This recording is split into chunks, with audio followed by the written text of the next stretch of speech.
You're listening to Don't Waste Water. We're looking at another $1 million confirmed for this year, which is a lot of revenue and a lot of projects for a company our size. Hello, bonjour, and welcome to the Don't Wastewater podcast. Nobody wants to say no to money, but at some point, you have to kind of weigh the personnel that you have, your sanity in there as well, and make sure that you're doing it correctly. As far as scaling, we're looking at about a 30% growth per year, and then it scales past that when we have our recurring revenue built in 2028. I'm your host, Antoine Walter, and in today's episode, I'm delighted to welcome back Peter Christou as my guest. We're competing against technologies that were really good in the 70s, but they haven't really caught on like the rest of the industry. Offering the membrane to the mining industry was a huge leap up in technology for them. Peter is the president and founder of Swirltex. Probably our biggest hurdle that we've had is, what's our fundraising strategy? How are we doing this? I can say I don't think we had a concrete strategy till recently, like where the company's going, how are we doing this? And that's made a big difference for us to have those goals, something to shoot for. Swirltex manages challenging waste streams to produce high-quality permeate at higher throughput, lower energy consumption, and in a broader range of climates. I think when I first started at the company, I want to do everything. I would have been in nuclear for Pete's sakes, right? I got a lot of advice, but just be specific. Just do this. And it took me a long time to just get on that track and say, we could do all this R&D for landfill leachate and all this, but just concentrate on this, and excel at that, and then you can conquer the world afterwards. And before we start, let me thank my sponsors, Simple Lab and Bluefoot Membranes. We didn't change the membrane, we changed the hydraulics. We have the largest increase in tubular membrane performance by far in history. Not by a small margin, by quite a large margin. We've discussed it on this microphone before. Innovation is not always about inventing the wheel, but rather, especially in the water industry, about making the wheel spin a bit differently. And if you think that's less sexy, think twice. Because yes, in most industries, we're often captivated by the revolutionary breakthroughs, the incredible new materials, the radical designs, or entirely new concepts that promise to reshape our world overnight. But when we look closely at many of the most successful innovations around us, we often discover they're rooted not in radical reinvention, but in thoughtful, incremental transformation. Consider this one, the smartphone. When Apple launched the iPhone, it didn't invent mobile phones or touchscreen technology. This is a revolution. It combined existing components with a unique twist on user experience. And you might be listening to me on Spotify or watching me on YouTube. Well, neither those nor Netflix did create home entertainment, but their clever rethinking of content delivery changed how we consume media forever. Even that simple post-it where I wrote down my ideas for this introduction wasn't a bold scientific breakthrough. It was the result of repositioning a weak adhesive initially deemed useless. He's completely useless. Now, the reason why I bring up those stories is that it somewhat teaches us a key lesson. Transformative innovation doesn't always need a revolutionary spark. Sometimes it's the subtle shifts, the small tweaks, and the clever reinterpretations of existing technologies that drive substantial change and open new horizons. And that's why I wanted to have a second discussion with Peter, because in the first episode, somewhat 18 months ago, we went into the company's history, the initial spark, the eureka moment in the garage, and the early signs of traction. But there's more to it. Generally as an interesting case study, but also, I believe, as kind of an entrepreneurship masterclass on how to take it from there, how to build upon first successes, and how to build a company around a hydraulic innovation and a twist on an existing technology to make it heads and shoulders better. So today, with Peter, we discuss how, without aiming to completely reinvent membrane technology, Swirltex introduces a subtle but impactful adjustment by adding a swirl of air into standard tubular membranes, thus achieving unprecedented filtration performance without traditional pre-treatment. We also discuss why the company's strategic pivot to standardized membrane skids builds 24% recurring revenue while targeting food and beverage as their primary vertical with 90% of sales, how their unique testing process allows clients to see exact removal rates before proposals, solving consistency problems that plague traditional filtration technologies like dissolved air flotation. But we also discussed the inside of the company's growth strategy, balancing $5 million in confirmed projects while raising capital to scale from direct sales to channel partners and OEM relationships. All of this and more. Just after I remind you that if you like what you hear, please take this episode and share it with a colleague, a friend, your boss, or your team. Really do it because a recommendation goes a long way. Thank you, and I'll meet you on the other side.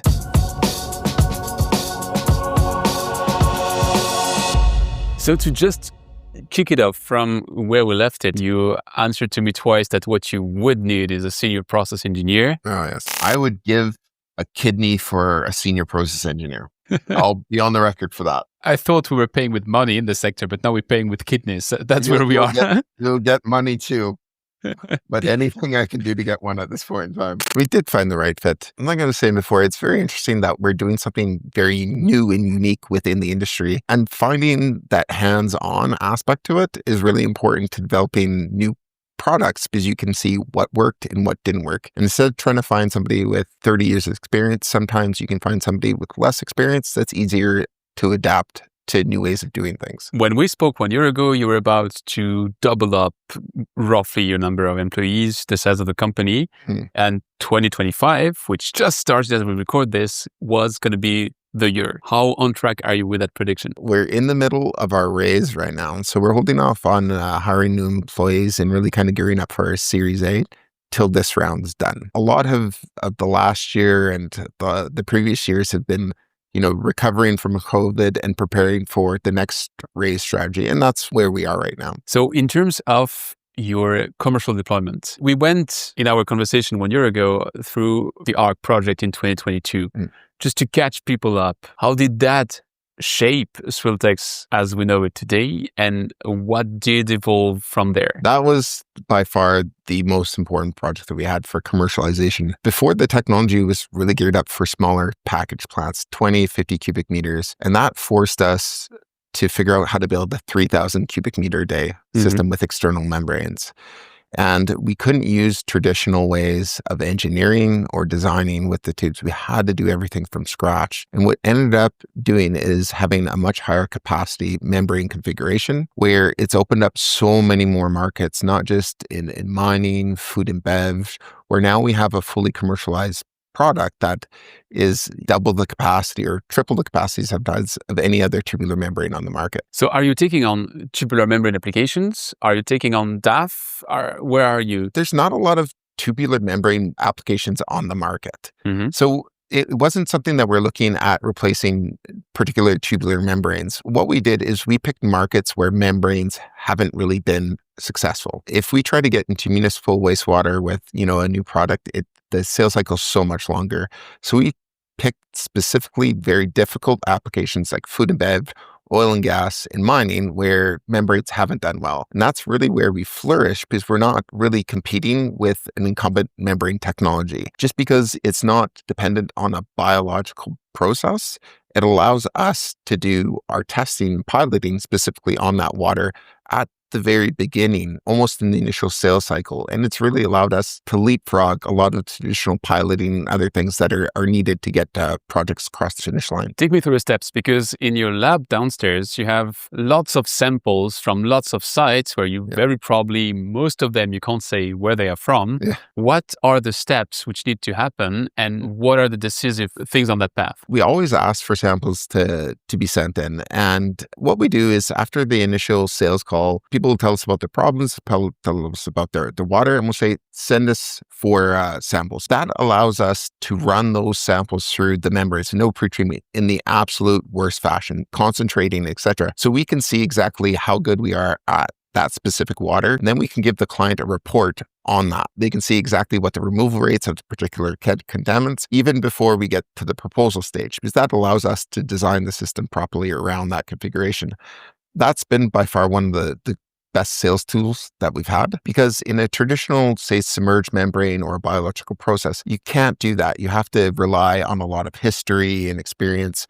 where a lot of the applications that we're going to are new. There's no membrane history. So being able to test that sample out at the very beginning and show the results in a worst case scenario have been just a game changer for Swirltex. What's the typical challenge they're coming with? What's that thing where you say, okay, if they have that problem, we're in a very good position? Usually it's the existing system in place is not cutting it, and they need to get to the next steps, or they need to have that environmental protection, or their surcharges are way too high. A lot of our projects have been retrofitting existing systems that haven't quite been working well or failing, and they need something to really polish it off. They have the existing infrastructure in place for solids removal. That's been really good for us. But we also have a lot of clients that haven't been happy with the technology that they've been using at other sites and want something new. That's been one of the markets for, especially in food and beverage, where we're using membranes in a non-biological fashion, where a lot of people are upset with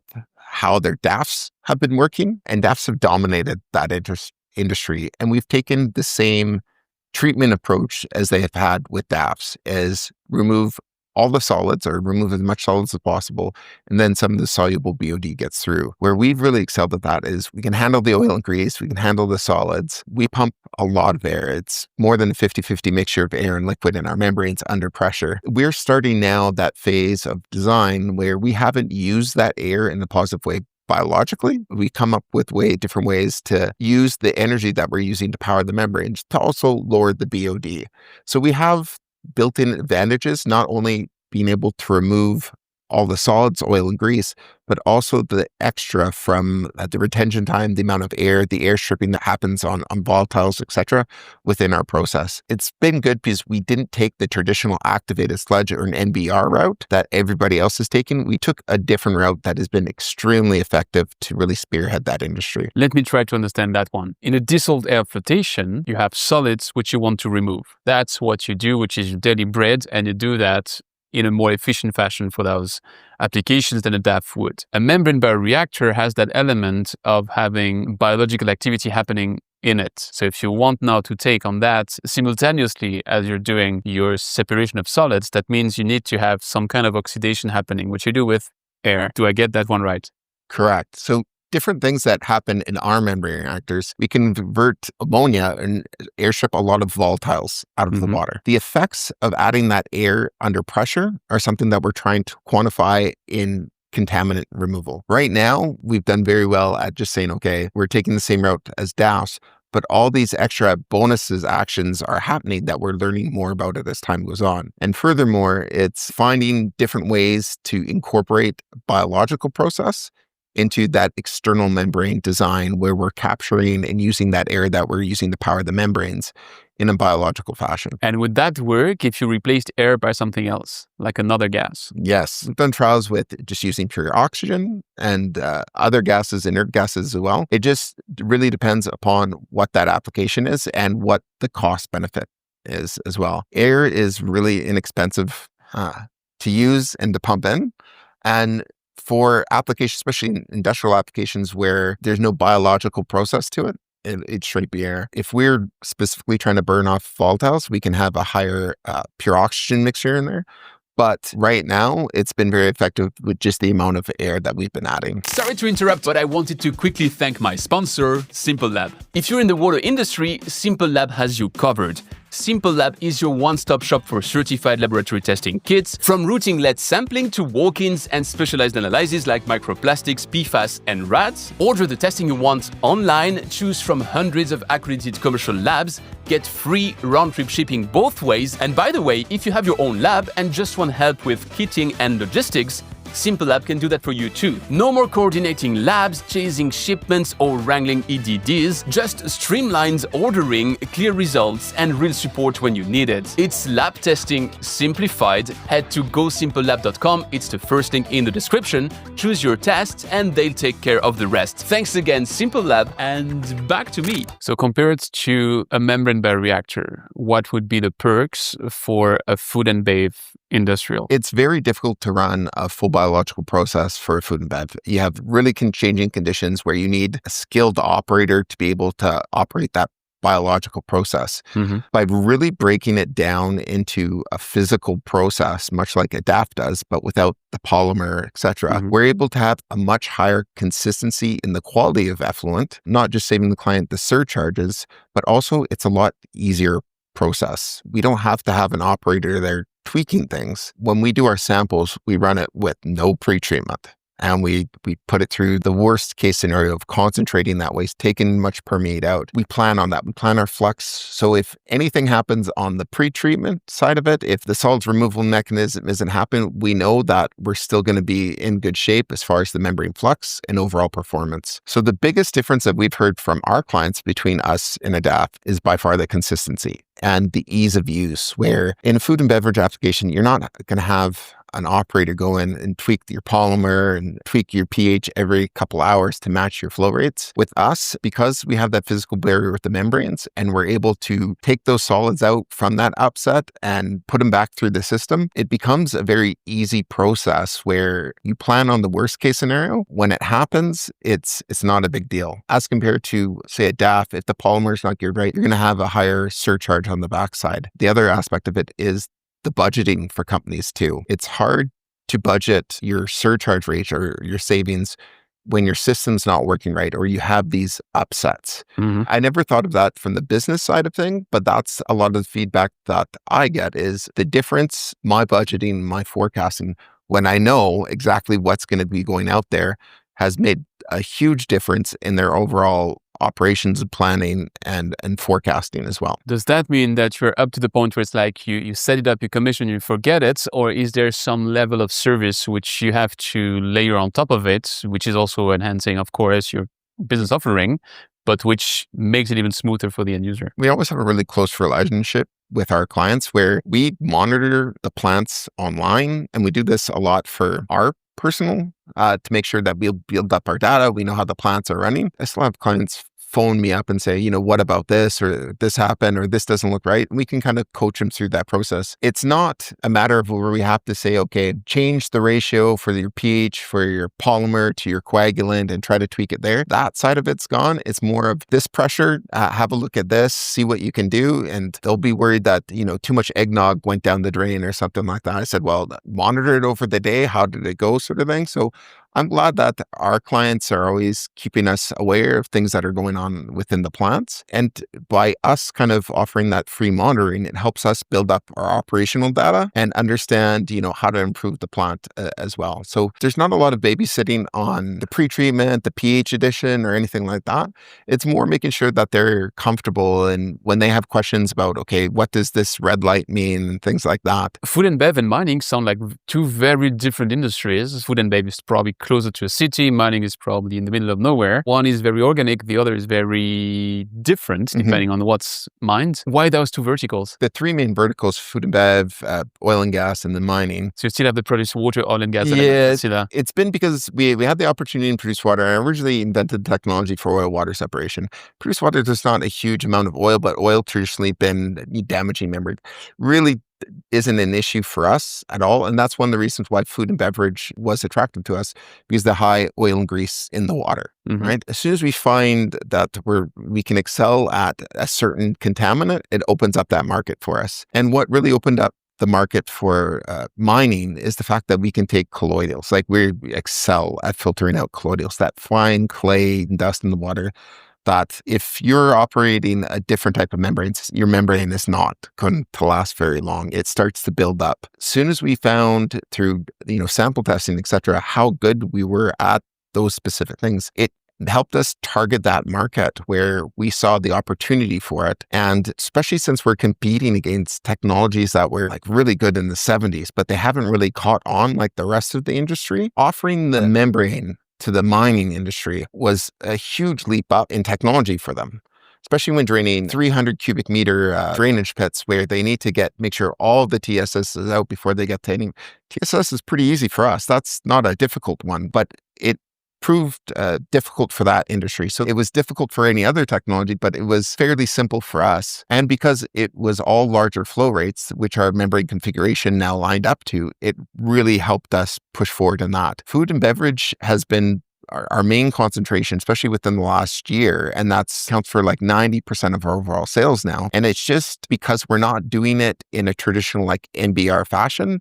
And a lot of the clients haven't been happy with staffs, and it's really led us into multiple opportunities with not just single job with one client, but multiple jobs with, the larger food producers. Which again, from a project configuration, food and beverage, you do something, you do it very well. If you're lucky enough, which you can also design your luck to do it with a company which has several plants, then you can repeat that from plant to plant and you have something standardized and packaged. Yeah. Mining, you have a super large thing in the middle of nowhere, which has very specific site conditions, which you won't have ever in another place unless they do an extension of that same mine. So it's almost the exact opposite. It's a little bit different in mining. We don't use a fixed asset, like it's not a larger plant. For mining, it's always in a portable plant. We can take that from site to site. A client can use it on multiple ponds on a site. And that's been one of the biggest advantages specifically in that industry, where in food and beverage, there's always things around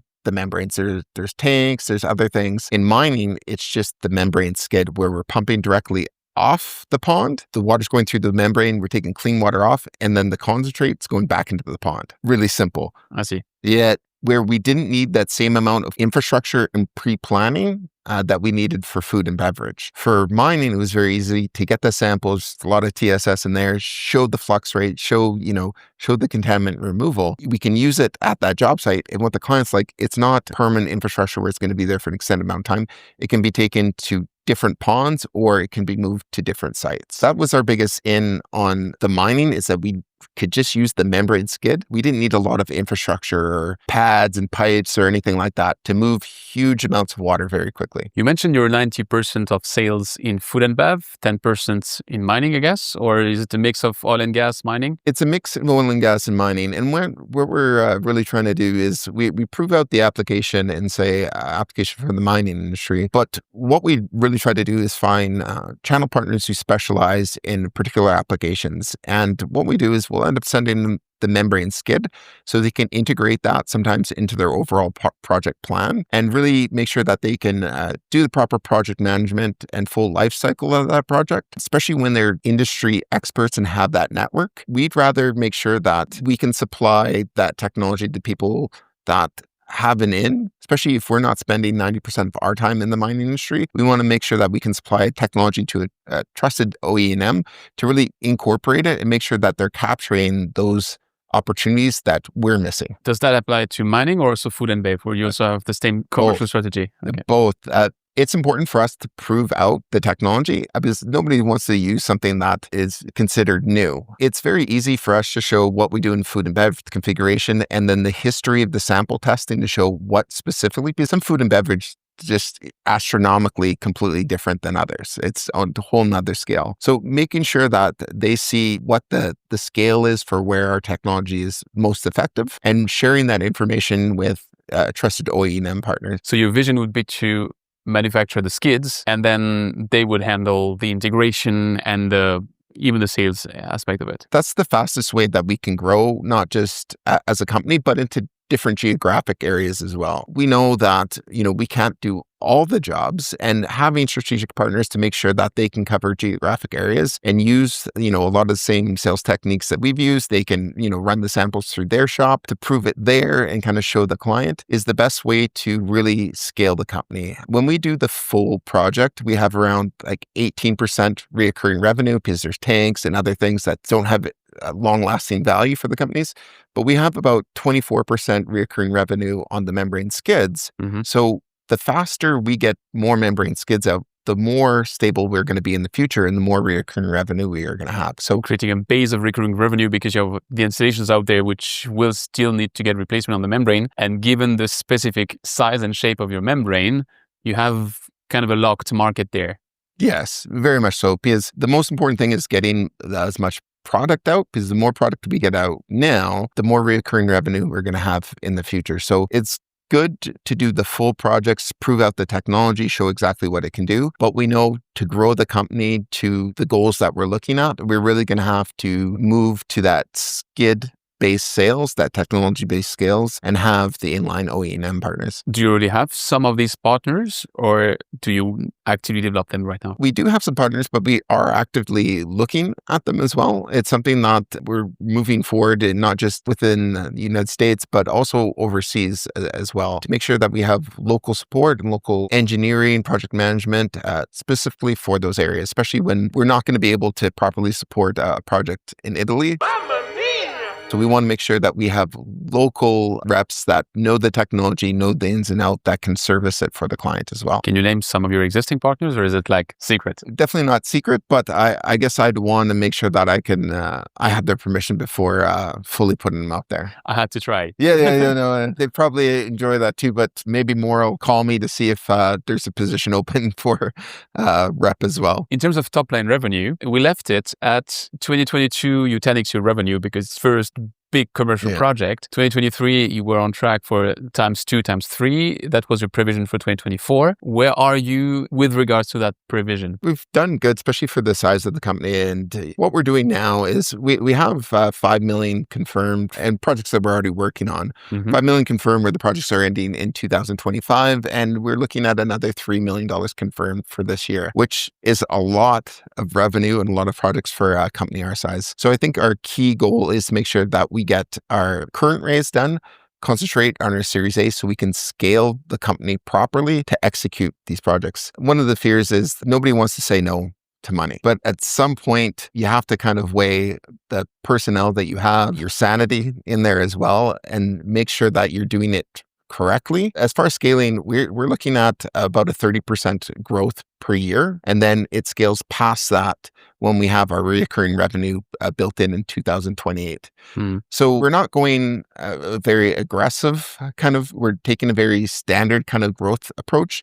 And the markets that we've been very successful in, really kind of targeting that to build up that base of recurring revenue through membranes. Have you ever heard of a membrane that refuses to break? It sounds uncommon, but it's true. Meet Bluefoot Membranes, a Belgian company that has developed the first and only unbreakable membrane specifically designed for MBR. If you're new here, membrane bioreactor applications. This technology is setting a new standard in wastewater treatment. Water engineers and industry experts have tested this membrane, and no matter how much they pull and twist, the membrane holds strong. Now, it's not just about membranes, it's also about an award-winning and passionate team that doesn't take impossible as an answer. The people at Bluefoot Membranes are driven by a mission to make wastewater reuse the new standard, united by a shared purpose to leave a blue footprint on the world. So yes, they manufacture cool membranes, but they also push the boundaries of what's possible in MBR technology.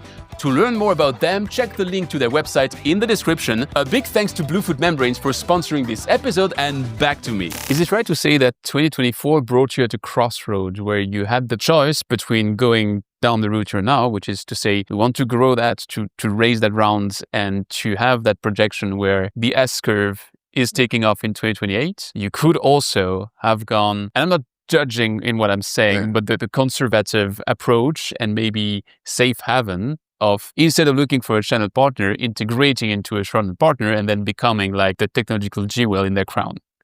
And it was, if I'm right, an option you had on the table. The Swirltex story has been a bit of a crazy one. I definitely feel that we're on the right path right now. And I'm the type of person that always asks questions from people around me, industry experts, guys that have built membrane companies before, of, if they could do it over again, how would they do it?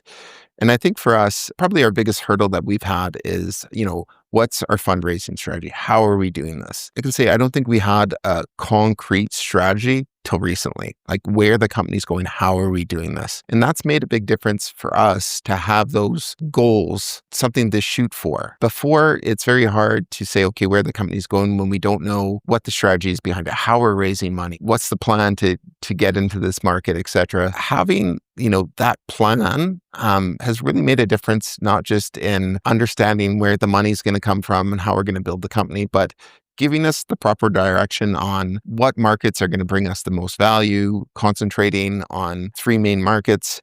I think when I first started at the company, I want to do everything. I would have been in nuclear for Pete's sakes, right? I got a lot of advice, just be specific, just do this. And it took me a long time to just get on that track and say, we could do all this R&D for landfill leachate and all this, but just concentrate on this, and excel at that, and then you can conquer the world afterwards. Listening to that other advice that we got for the technical side of it, especially at the beginning of last year, taking that same advice on the fundraising side of it has really made a difference for us.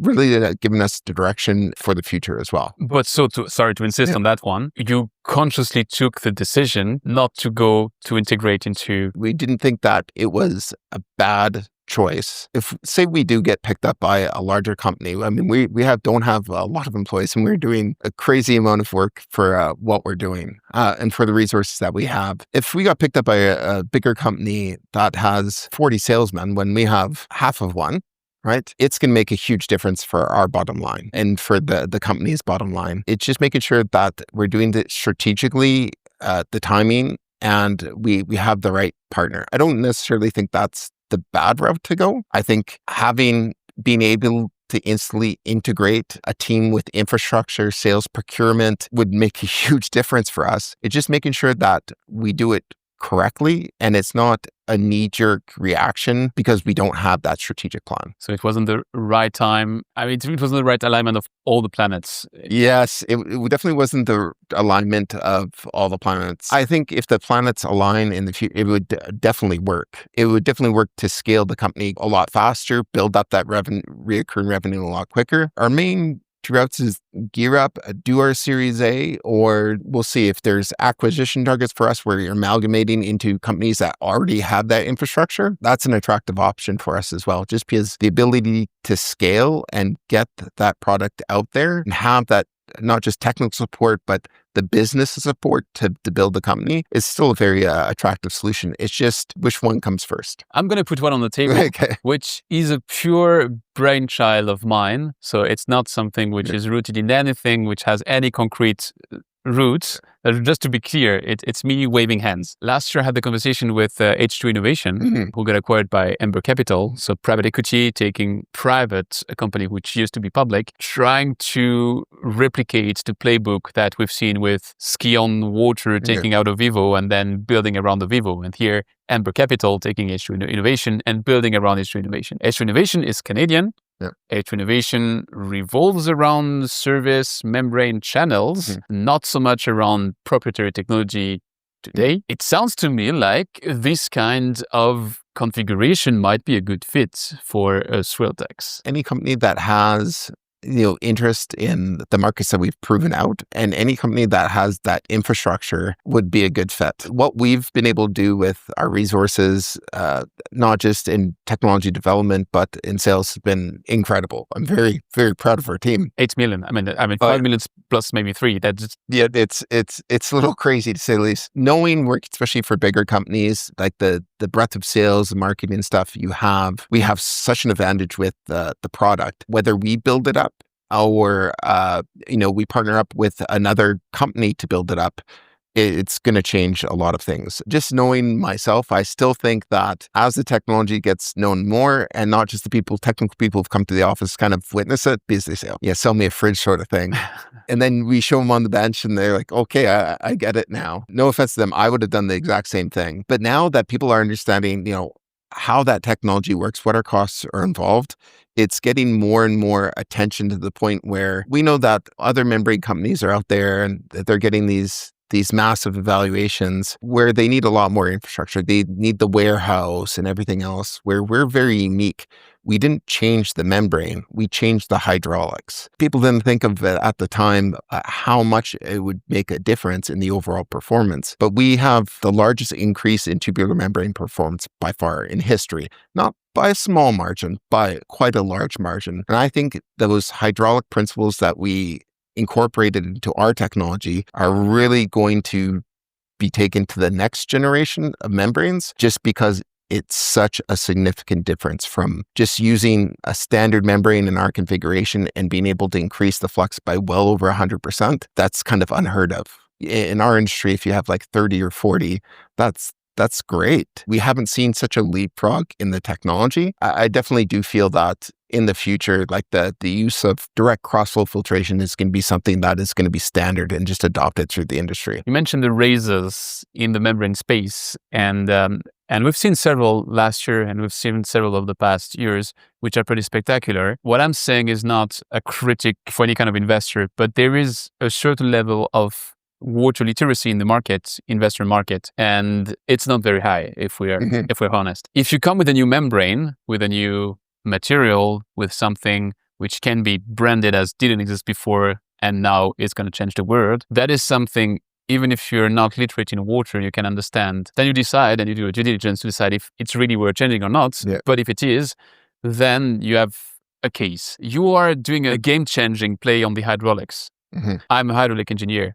That speaks to me. If I'm an investor, chances are I even ignore it that there are different types of membranes. And now you're coming and say, oh, by the way, what we're doing is unheard of in tubular membranes. Yeah, but what is a tubular membrane to start with? Yeah. So as the front man, having to meet all these investors and having to get them some hydraulics literacy, how Sisyphean of a task is it? The thing I like about our technology is people can get it. You don't have to be a membrane expert to really understand how it works. I have a lot of hard time kind of explaining like the tweaks around like electrocoagulation, even though I'm a membrane guy and or worked in water and wastewater my whole life. I like talking very technical during pitches. I'll mention flux all the time when most investors sometimes don't even understand what flux is, but they understand the passion and the drive behind it and being able to explain things in a very relatable way.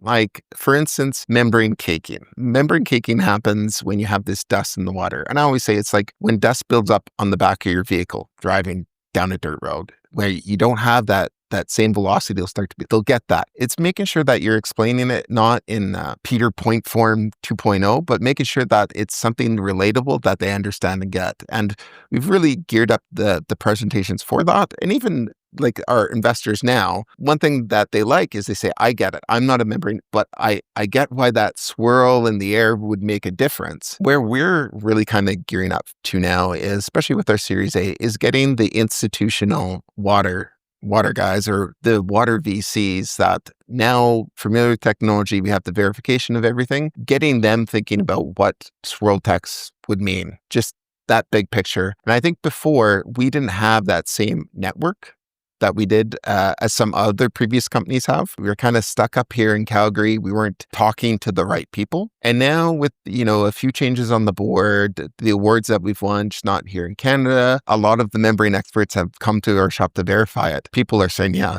it's real. So that's really helped us with that secondary kind of VC investor who's been in the water industry. We're always going to have a bit of struggles. It's just somebody who's not familiar with a membrane or the water industry, but can still see the numbers and the overall plan. And I think when we can't convince them on how cool technology is, which I sure hope they do feel that way, it's very easy just to show them the numbers, like the reoccurring revenue and that stream for the company. That's almost an easier conversation than it is to get them to believe that there's this magic filter that can take everything out, right? When I'm meeting with companies which are like one step or two step before where you are, where they are still slapping everything on the wall and seeing what sticks, I'm having the exact reverse question, which is, no, you should focus. And where would you focus? Now that you mentioned that you're really focused on food and bev and then mining and oil and gas, here I am with another question about one other field where you could venture. I was just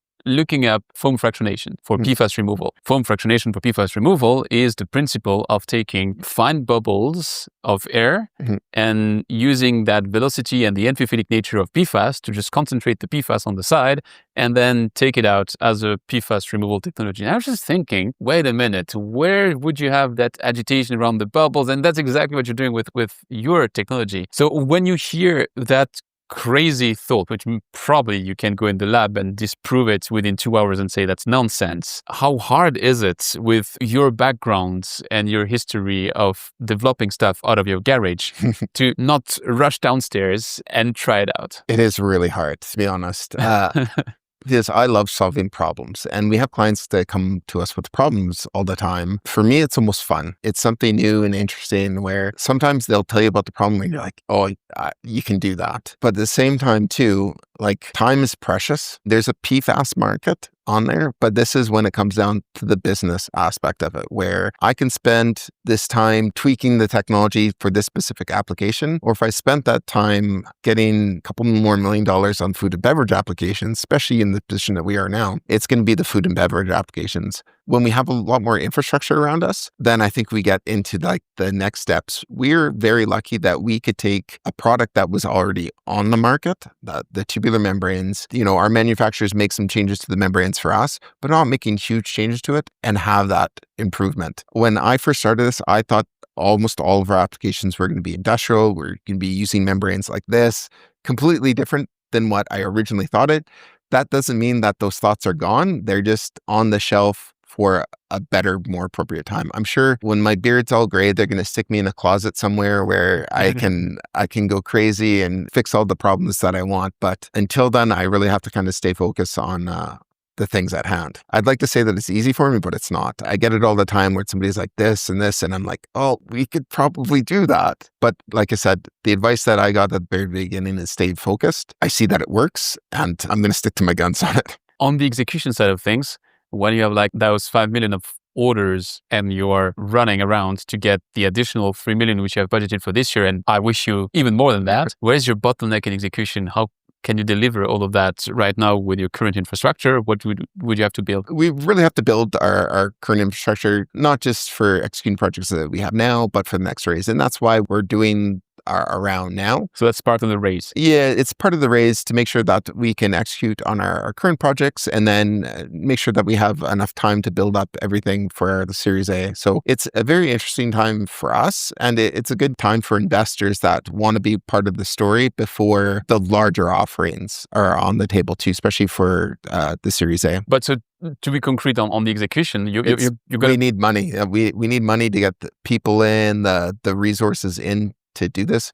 We've figured out a different technique for even the hiring, where it's not so much the senior process engineer. We've been doing way better with the junior process engineers and getting so much more done. So now that we have that aspect of it, it's just making sure that we have that financial plan in place to support that, to move everything forward. There's nothing worse than hiring all these people sort of thing, and then limiting your runway. You're trying to plan your Series A on the backside. We're balancing a lot of things at once. And that's one of the reasons why we're doing this raise now, so we can be not balancing, but pushing things forward for that next round. What is the sweet spot in terms of what you'll be delivering? I got your point about the early plans where you have to deliver the full plans because you have to prove the concept. Mm-hmm. Now that the concept is proven, that you can have in the lab a sample tested, you could also say, well, after all, we are an IEP company, mm-hmm. and someone builds to my blueprint.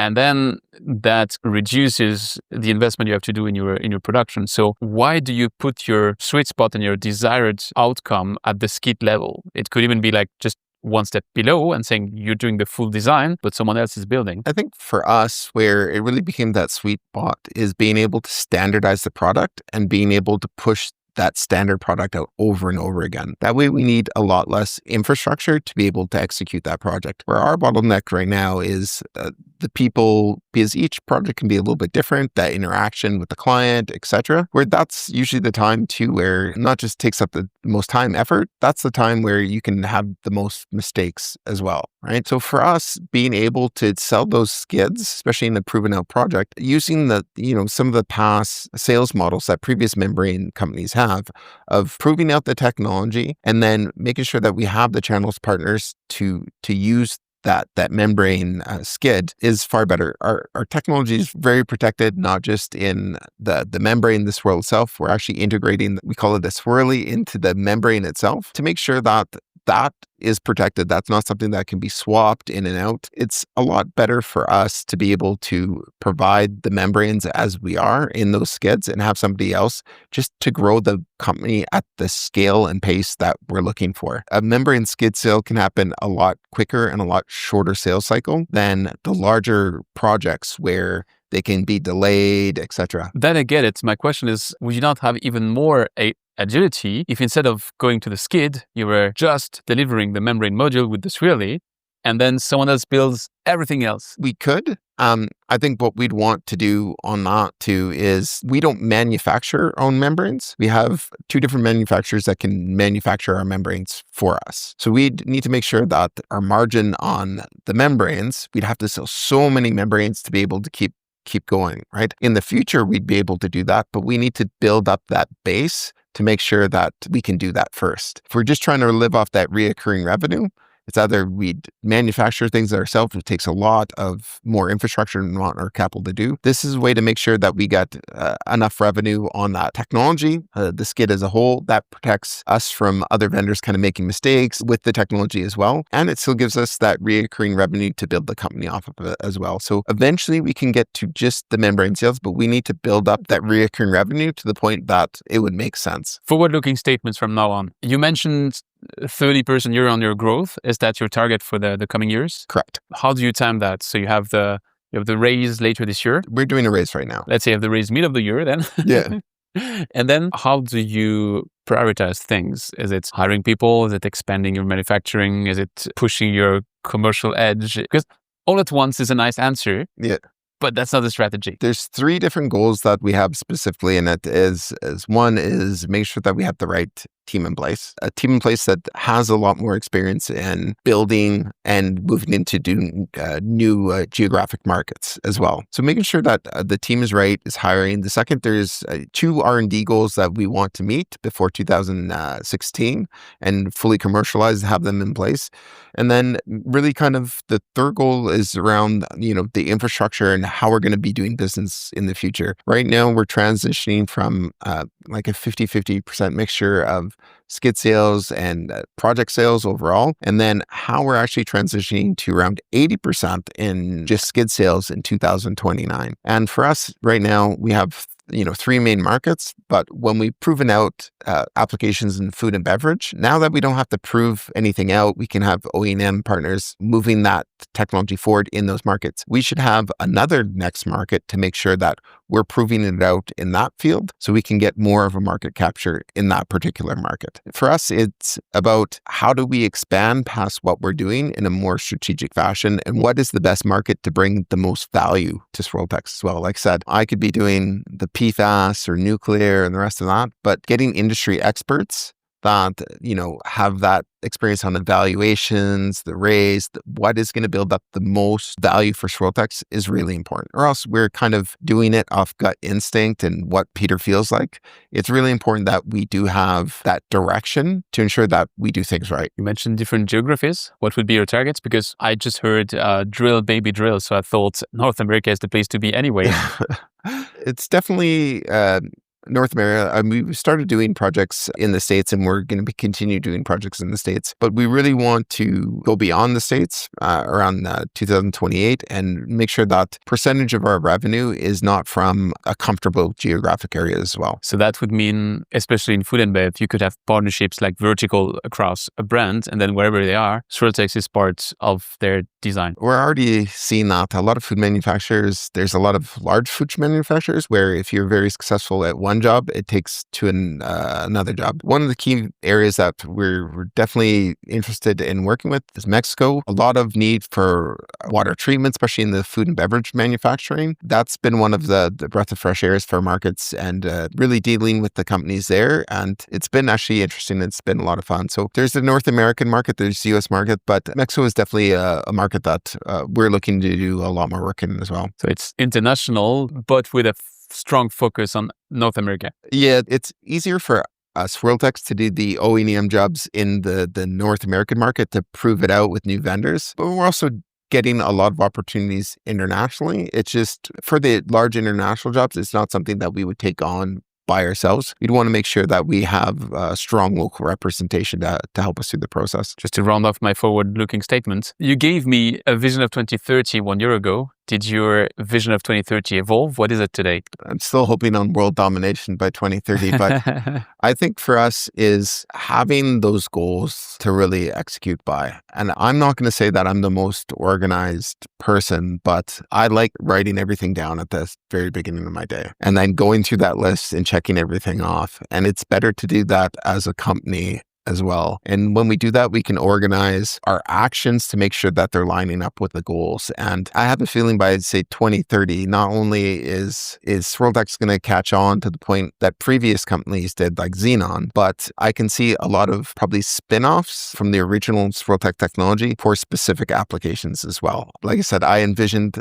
the technology being a lot different originally, and I think we're going to get a little bit more freedom to show some specific applications of what we can do as well. From the Antarctica pilot, what's still inside the product today? The biggest thing that we had within the product is originally we had a little bit of air in there, a little bit of air to create that kind of flotation. And even with a little bit of air, you saw the difference. What really changed is when we had to think about pressure losses and things like that, and where we really adapted that two-phase flow. And that two-phase flow, or the annular flow within the membranes, drastically changed the performance, changed our energy consumption, made different configuration works. I never thought it would be working the way that it is right now. But it goes to show you just through like constant trials, and I can't tell you how many hours I spent downstairs, even in this lab, working things, trying to figure out and doing it fearlessly. Like there's a lot of things in the membrane industry where you can't do, especially tubular membranes, where